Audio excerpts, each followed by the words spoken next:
The thin veil that is the ocean still obscures so many mysteries. Life forms as alien as the faraway stars, clues to our own past, half remembered almost amidst the web of history. Silent beneath the sunlit sea, the stones themselves may speak of the secrets of another age, of fallen temples and forgotten lives in a land they called Atlantis.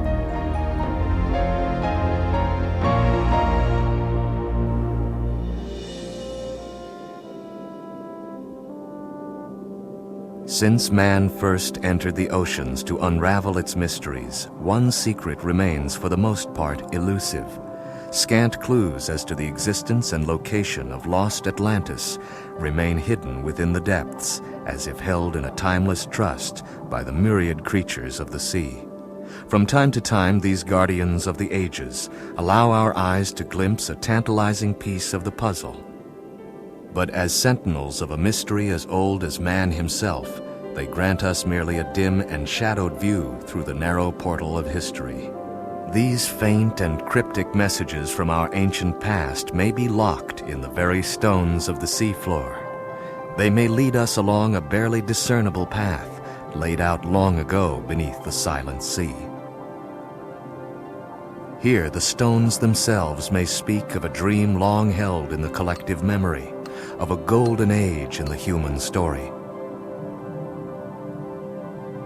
Occasionally, the pieces of this puzzle, as vast as time, present a clue of promise, a hint as to the structures of the ancients, decipherable to a dedicated few who track the trackless way, and see the signs, the steps, the marks of men amidst the sunken, ruined order of nature, scattered out beneath the oceans of the world in seeming randomness and abandon. This journey of rediscovery takes us towards the very center of our Earth in an attempt to unravel the fabric of time itself, to probe and pull from the depths the ancestral messages that may remain.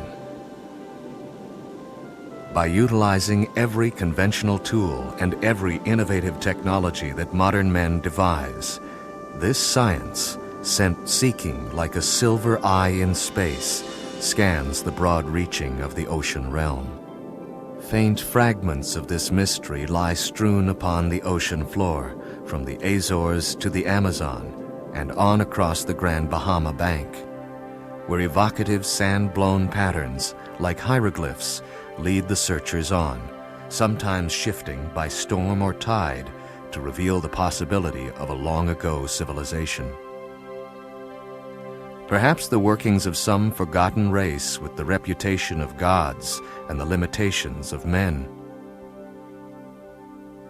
The challenge is the decoding of a message transmitted through myth and legend down through the ages, and so often obscured by the retelling of the tale, by the passage of time, or the force of the elements themselves. What has been sent down to us intact, like some returning craft launched so long ago, and which some believe exists and still remains above and below the waves, is a name. That name is Atlantis, fabled mother of empires and cradle of cultures. Her influence and power spread across the oceans of the world, but as men with curiosity and conquest at heart, they spread out upon the earth and spawned the ancient cultures of the world. Those who subscribe to the theory of Atlantean expansion cite the mysterious megalithic structures of Europe as possible proof of contact. And it must be admitted that the similarities of culture and design, now separated by thousands of miles of open ocean, are, at the very least, striking and intriguing. To the west, the cultures of the Maya, Aztec, and Inca. To the east, the cultures of Egypt and India all pose unanswered questions as to their origin. If only the stones could speak, would they converse in a common language across the gulf of time and space? It is in the land of the pharaohs, Egypt, the crucible of civilization, that we find the first clear clues as to the existence, influence, and demise of Atlantis and its inhabitants. The Egyptians were the only people of antiquity who were well informed as to the history of Atlantis. 600 years before the birth of Christ, Solon, the great lawgiver of Athens, returned to Greece from a 10-year sojourn in Egypt. To the Egyptians, Greek civilization lacked continuity. They viewed the Greeks as children who had often lost their way, and apart from poetic myth, had no continuous record of previous millennia.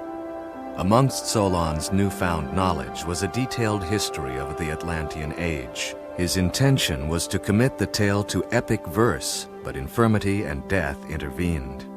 200 years would pass before his descendant, Plato, one of the most profound thinkers and historians of the ancient world, would take up the task in his letters to Timaeus and Critias.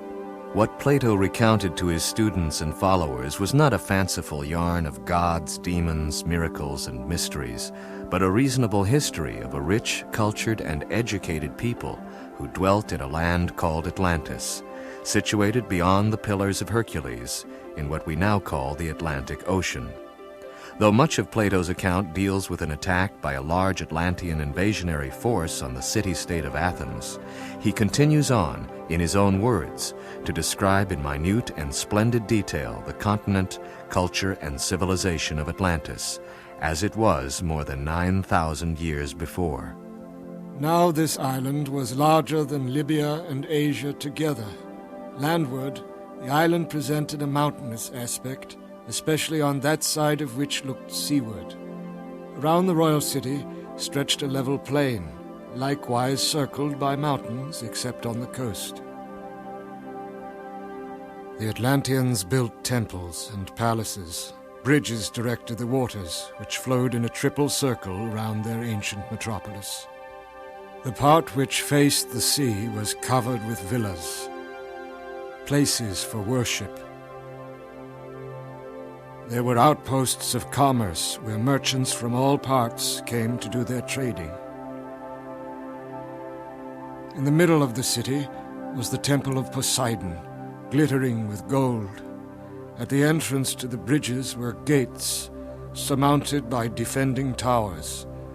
These bridges were sufficiently high to permit the passage of large vessels. Each of the 2 zones of the city was filled with temples, shrines, groves, and gymnasiums. All around the city stood golden images of all the descendants of the Atlantean kings, together with many statues of royalty and private persons from foreign parts that were in subjection to the Atlantic island. This inner sanctum was fiercely protected by the soldiers of the Royal Guard. Atlantis itself was divided into zones of power, each overseen by a governor appointed by the royal family and responsible for directing the course of trade and contact with foreign lands. From the western outposts, missions of commerce and conversion spread out across the narrow seas to a jungle realm rich in gold and peoples thirsting for knowledge of the world and the forces that shaped it. From their eastern settlements, the Atlanteans sent forth missionaries, scholars, and traders to explore the lands within the Pillars of Hercules that bound the inland sea, across the desert kingdoms and beyond to the valleys of the Indus and Ganges. For many centuries they did not lose sight of their majestic origins.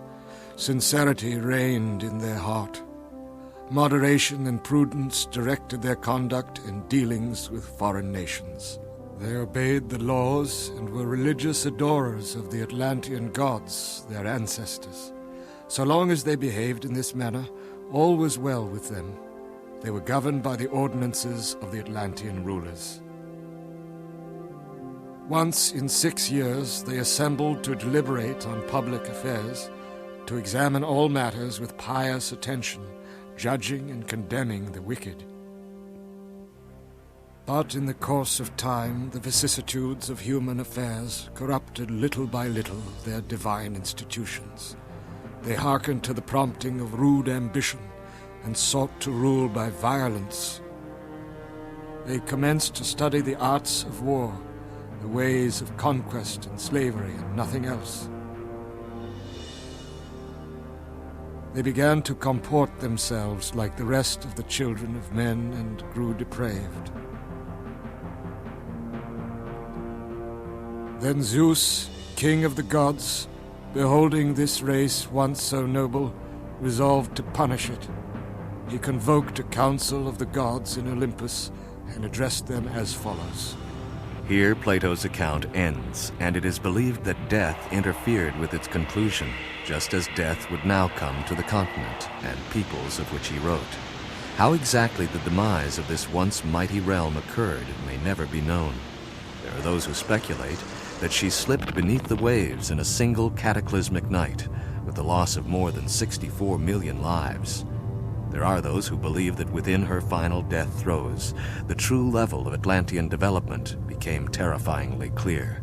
However the end came to fair Atlantis, we can be sure that in our own time, scant clues remain as to the existence and whereabouts of the remains of the 8th continent.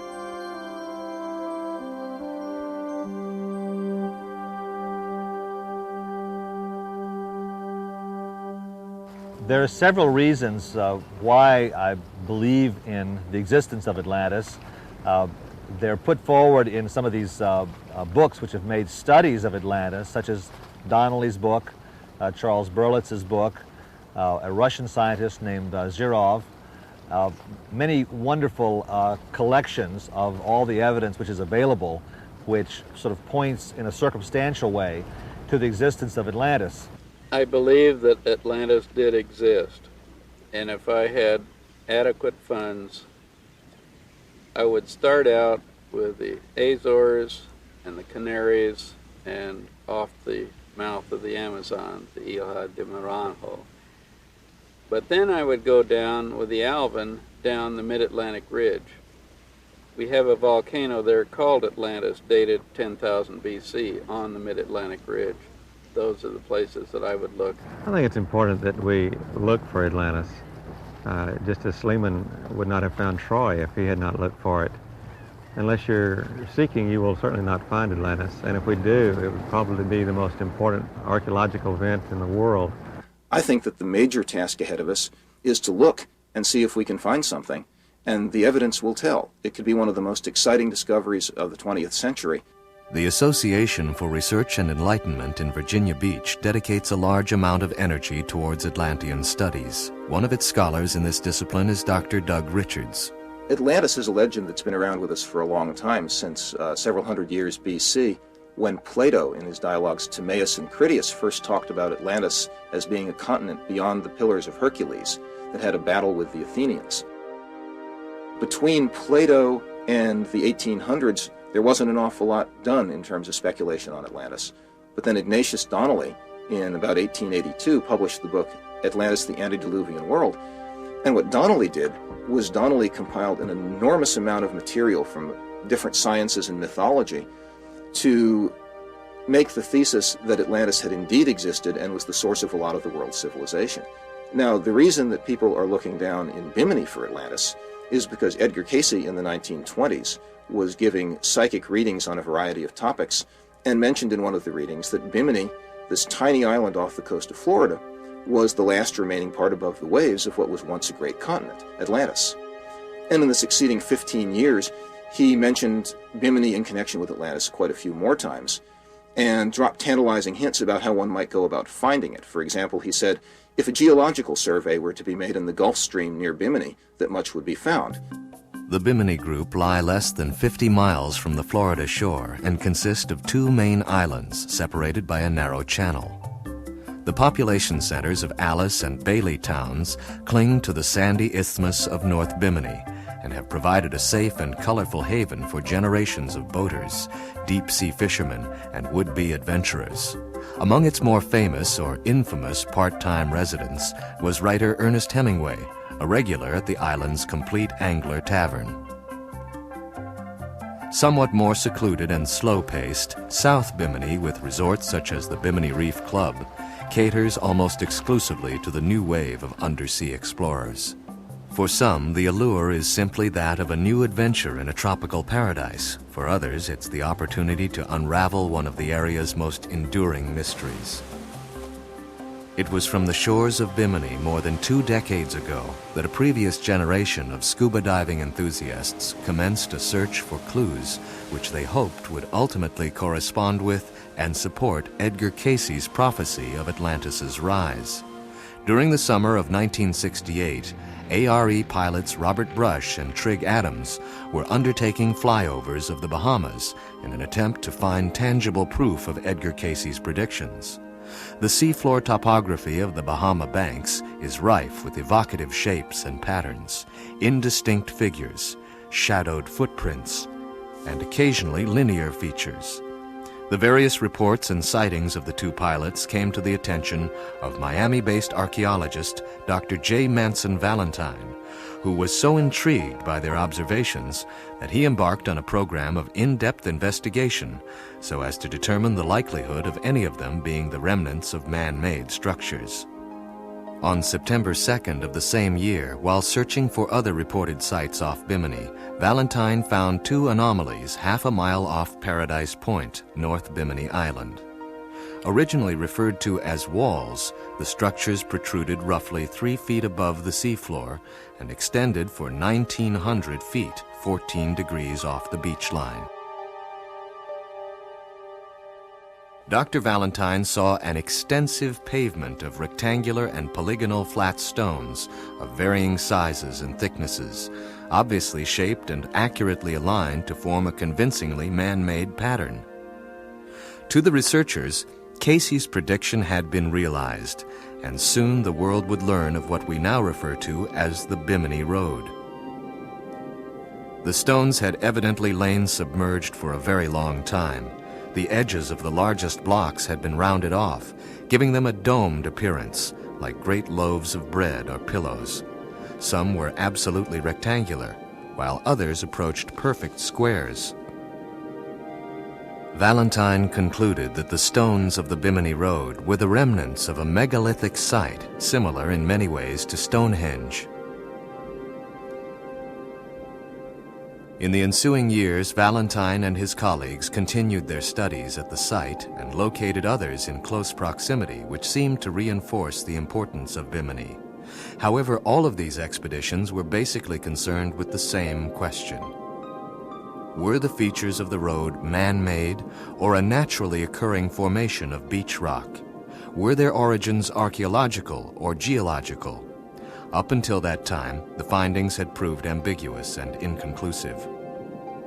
While Valentine and others wrestled with this problem in the field, 1,000 miles away in the American heartland, a professor of English classical literature with a military background and a passion for Atlantean studies was coming to some conclusions of his own. 6 years after his original discovery at Bimini, Dr. J. Manson Valentine, veteran in the race for Atlantis, passed the torch to Dr. David Zink. 10 expeditions out there led me to believe that it was an archaeological site, contrary to establishment opinions. In 1973, I sailed my yacht Mackay II out of Galveston to the Bahamas, and we began working on the project. What we were looking at was a reverse J shape of large rectangular and square stones which weighed up to 12 tons. Initially it looked perhaps like a harbor, but our basic question was coping with the establishment view that it was a natural formation of beach rock. Zink led a total of 10 expeditions to the road site between 1974 and 1980. Inspired by the works of Plato, Cayce, Valentine, and others, he tackled the enigma of the road from every possible angle. The most sophisticated thing we did was to core the blocks on into the seafloor and do nuclear activation analysis. We found, as a result, that the trace elements were quite different from the blocks and the seafloor, so that obviously had not been formed in sight. Due to Dr. Zink's extensive work, the possibility of a sunken megalithic site in Bahamian waters began to gain credence and acceptability in many circles. His findings were published in the book, The Stones of Atlantis. He received many accolades and much interest from organizations such as the New York Explorers Club and the Cousteau Foundation, as well as a great deal of world media and public attention. But the most important result of his work at the site was the discovery of a number of man-made artifacts of unknown origin. We found a stylized marble head, which in profile suggests an animal. We found a tongue and groove building block, evidently cast in a mold. We found 5 artifacts, but no ancient culture that can be documented. Since it related to no known pre-Columbian culture, it must have had something to do with a culture that we don't know anything about. Perhaps Casey was right. It perhaps was an outpost of Atlantis. It is at least 6,000 years old or more, so that takes it back of conventional Mesoamerican sites.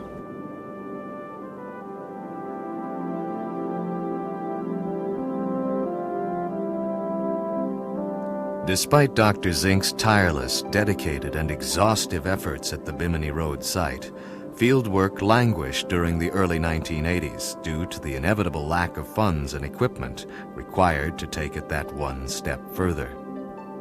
For a number of years, the road and whatever secrets it still had to offer was returned to the creatures who had never questioned its meaning or significance, but had simply lived out their lives amidst the timeless, crystal-clear, sunlit beauty of the place. As for human interest, the site became merely a novel side trip for the ever-increasing numbers of vacationing scuba divers visiting the Bimini area. From time to time, sensational but mostly unsubstantiated claims of new discoveries around Bimini surfaced. They ranged from grotto-like caverns carved by mysterious means through the living rock, to strange offshore columns which glowed with a luminous light and emitted radioactivity. For the serious researcher, the daunting task of verifying the facts and debunking the fiction lay ahead. As in any research, there are some skeptics who are firmly opposed to even considering the evidence, and there are some believers who don't seem to need any. The latter was the case with what was alleged by some to be a collection of toppled pillars lying in shallow water a few miles southwest of the road site.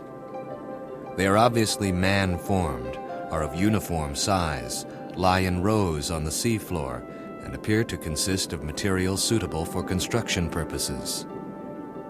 But the most cursory investigation does not suggest architecture or the fallen pillars of the Atlantean Hall of Records, but some wrecked ship's cargo, probably cement or lime, hardened in the barrels which have long since decayed. As each false lead is followed and discounted, the trail becomes clearer for a new wave of searchers committed to the hunt for Atlantis.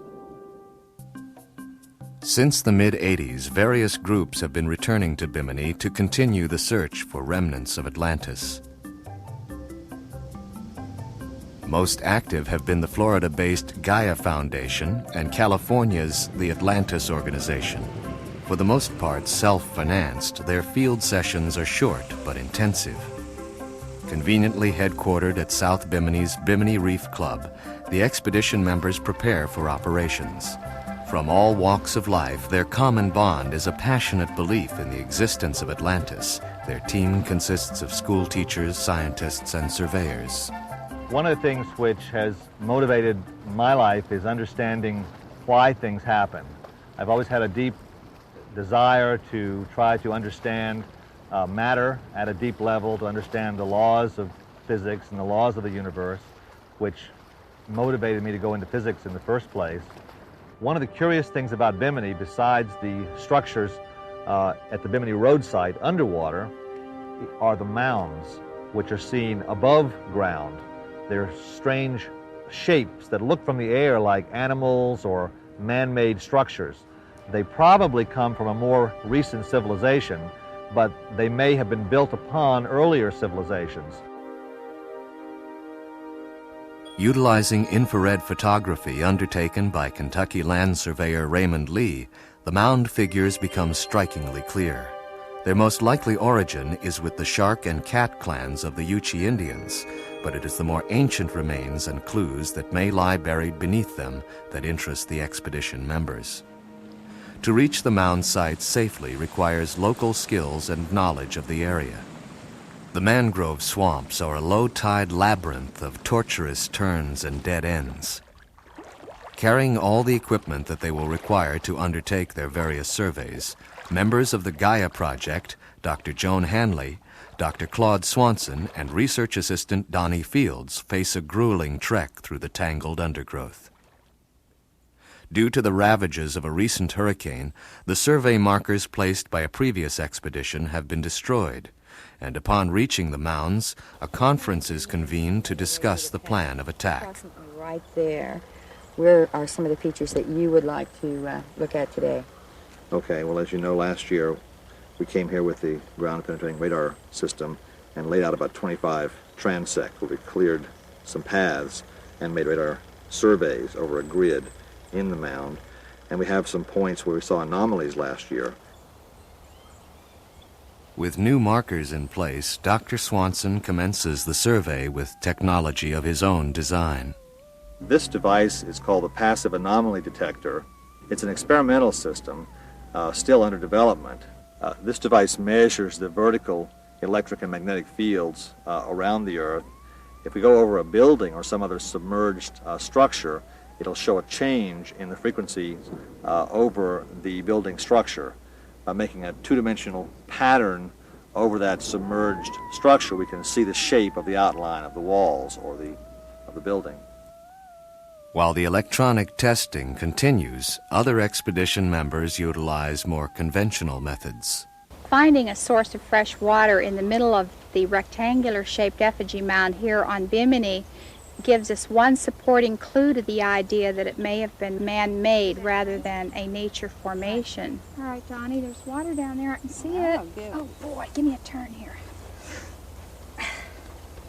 Maybe we can raise it up. Is that enough? No, one more. This is a different material. This all has organic matter in it here, but yet we have the oolitic sand right here. You can feel the different coarseness of it. Oh, yeah. See? All right. References to fresh water permeate the entire Atlantis story.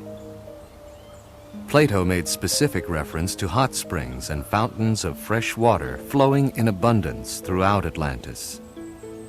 During the 1920s, Edgar Cayce predicted that a large complex of healing springs would be discovered on Bimini, which would have a direct connection to Atlantis.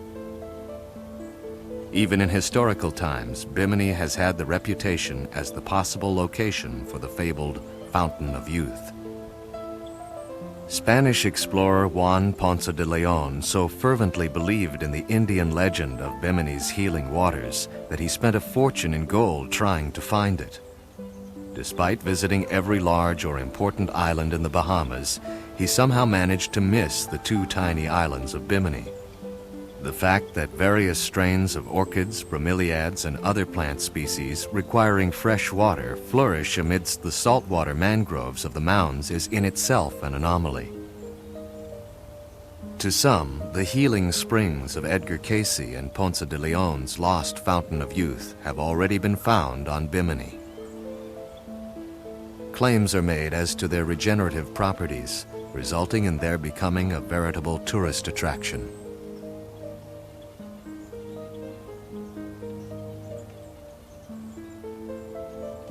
The reason I wanted to return to the research on Bimini is that after studying all that I could find written by experts in the field, I felt they had drawn their conclusions prematurely, that with the advent of new technology, Bimini deserved another look.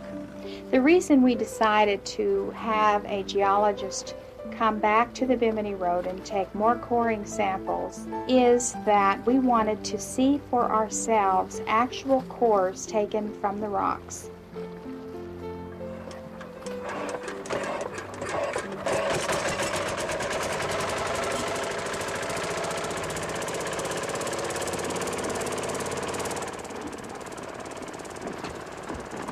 find it? With the assistance of Dr. Swanson, Florida geologist Bill Raymond prepares to take a series of core samples from the Bimini Road site. I'll go down and mark a stone to drill on, and then I'd like to ask you to drill and make a coring in the center of the stone. How far down do you think would be good to go today for a coring sample? I think we need to go about 3 feet to get through that stone. How long do you think it'll take to drill down to that depth? A couple hours. A couple hours, okay. Although previous expeditions have undertaken coring operations on the road, their findings were focused on a number of specific areas of the site. Aided by his son Donovan, Bill Raymond faces many hours of heavy and strenuous labor.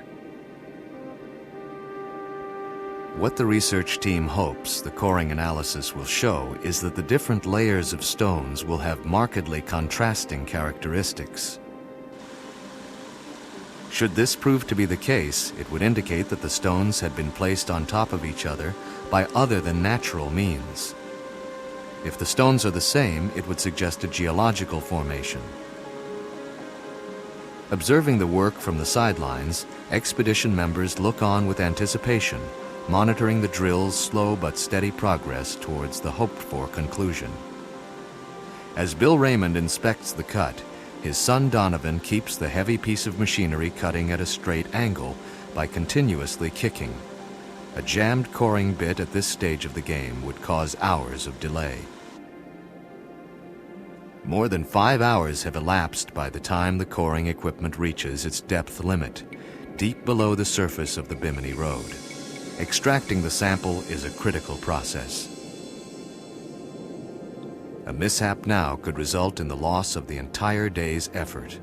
Fatigue has set in and shows in the movements of the divers. For the first time in a millennium, this portion of the Bimini Road will be above the ocean's surface, once more in the world of air and sunlight. Specializing in underwater geology, Bill Raymond must first take back to his lab the core samples for a detailed analysis before he can make a determination as to their origin. To preserve the integrity of the core, it must be kept in its original configuration. Some people have claimed that any archaeological sites found in the Bimini area are evidence of Atlantis having been here. I can't really say anything about Atlantis in Bimini. It's a possibility. What I will say about Atlantis is that if it did exist, I personally believe it would have been pushed under the Caribbean plate. Atlantis was supposedly located in the Atlantic, and the Atlantic plate is colliding with the Caribbean plate, and anything as old as Atlantis could very well have been pushed under the Caribbean plate and may never be found. Developed by Dr. Harold Edgerton of MIT, side-scan sonar retrieves a three-dimensional image of the sea floor by utilizing sound instead of light. Consisting of a towed sonar fish connected to an onboard monitor, this technology has now become a standard tool in many areas of oceanographic research, as it allows large areas to be thoroughly surveyed in a relatively short time. By keeping a careful record of their course, the locations of interesting features are recorded.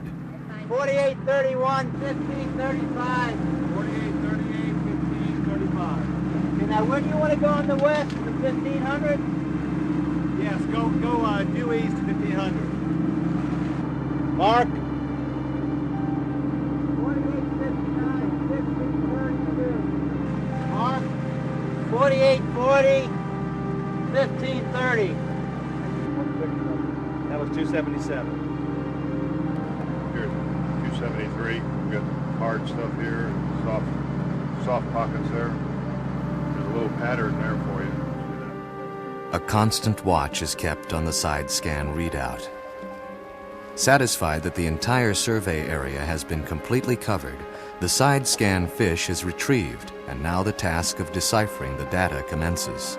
Expedition members, including the Atlantis organization's Tom Vanderveer and founder Bill Donato, review the record to make a determination as to which anomalies and features warrant further investigation. structures, whatever. Now here's some other features right in here too. Look at these. See how these little striations down through here? When we dive these, we'll have to document these photographically too. The side scan record has provided a number of promising targets. By means of surface towing, the shallower sites can be checked visually. They are searching for the subtlest of signs. A straight line, an unusual pattern, a slight change in the strata of the seafloor. No possibility, however faint, can be ignored. In areas to the northwest of Bimini, such as Gun Cay, Cat Cay, and Turtle Rock, the bottom strata closely resembles that of the Bimini Road site. The underwater features include different types of a lithic material, megalithic blocks, what appear to be cut and worked stones, and what may be the remains of pavement, monolithic-type structures and features resembling hexagonal plates. In order to verify the possible similarities and connections between these sites, comparative analysis must be undertaken. Segments of stone from a wide area are retrieved by Dr. Claude Swanson. They will be submitted to a range of tests that the expedition members hope will point to a common origin. So often the survey areas which seemed so promising on the side scan record appear as a featureless wasteland to the naked eye. If the estimates of the antiquity of Atlantis's demise are correct, then any remaining artifact material would be shrouded beneath centuries of marine growth and incrustation. Despite the aid of the most sophisticated technologies, it is like searching for the proverbial needle in a haystack of cosmic proportions. The sea seems unwilling at times to give up her secrets, but on this occasion some evidence of man's handiwork is found, though its age, origin, or purpose is not immediately evident. Could this possibly be a link to some long ago lost land? The artifact is photographed in its original location, prior to being lifted from its resting place.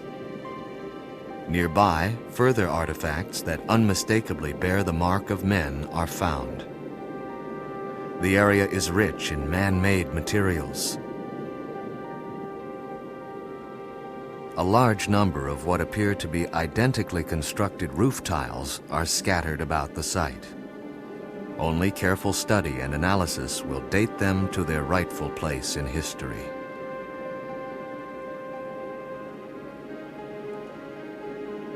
Yesterday we came across a little bit unusual features which turned up on the sonar of the boat of the person we were with. Some things which we didn't expect. We found some modern artifacts, but nothing really ancient. I would like to investigate in the future some other areas that are in the Bahamas. It will probably take a lot of money to do really thorough research, but we're pretty dedicated. We've come here for several years and we intend on coming back.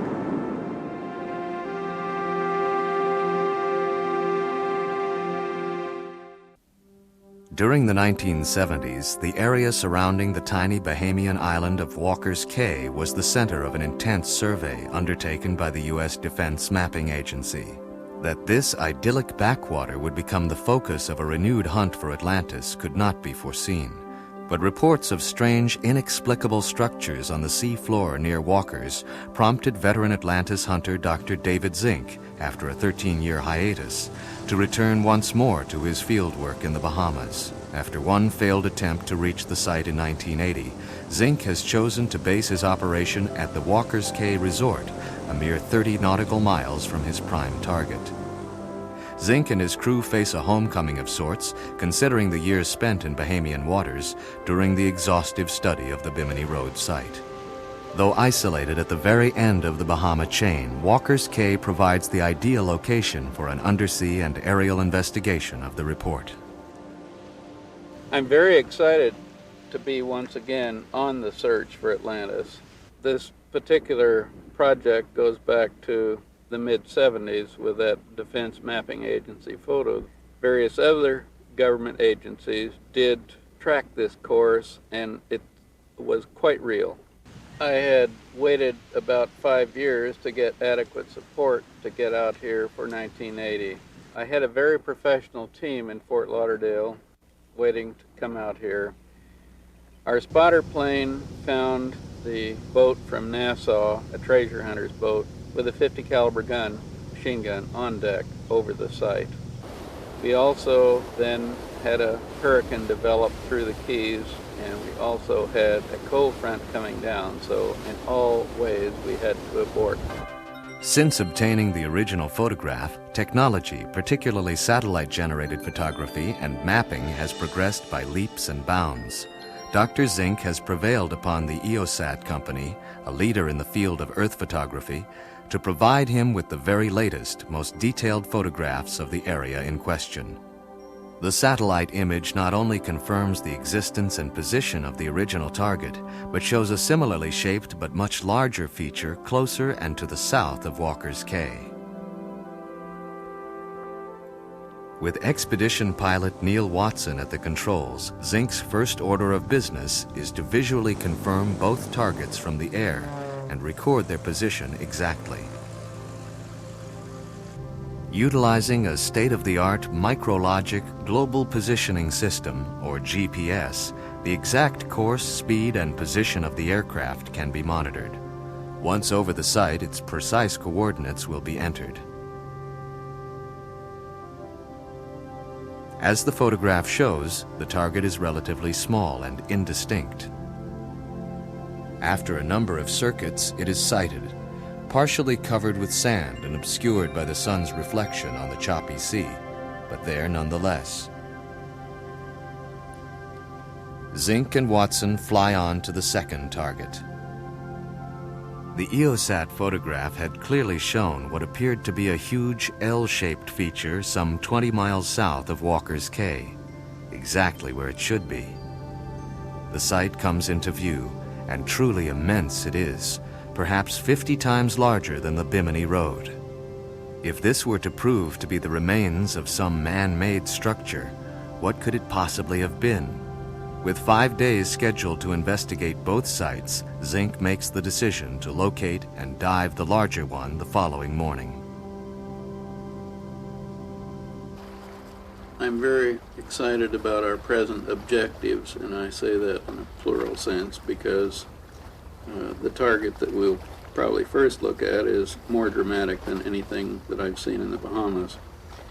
Overall, the meaning of these two possibilities may be that we have a very large complex here. It may be that we have something that will, in effect, reinforce Bimini. At any rate, these are megalithic-size structures. The 2-hour voyage to the site seems much longer through the choppy seas. This veteran of the Bimini Road is on the hunt again, and his eagerness is infectious. First in the water and always the last out, Dr. Zink insists on being towed over the search area, despite the worsening conditions.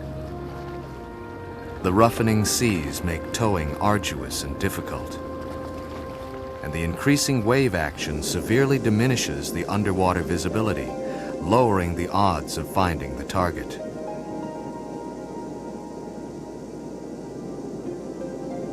As the weather continues to deteriorate, Zink, though reluctant, is forced to leave the water. One can only speculate on the thoughts that are going through his mind as the crew is forced to run for the shelter of Walker's Cay.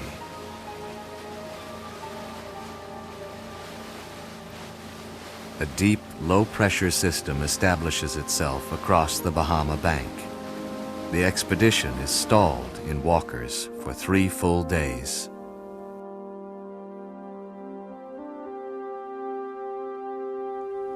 The site that we're going to tomorrow is, first of all, in the original aerial photo from the Defense Mapping Agency, it was about 510 feet by 380 feet on a right angle. It apparently is a masonry wall. Of course, in the Bahamas, the sand shifts and sand levels change. With time running out, all efforts are concentrated on the original site. With data from the Defense Mapping Agency and coordinates recorded during the GPS flyovers, the course is calculated and followed. Once at the search area, the drudgery of surface towing begins in earnest.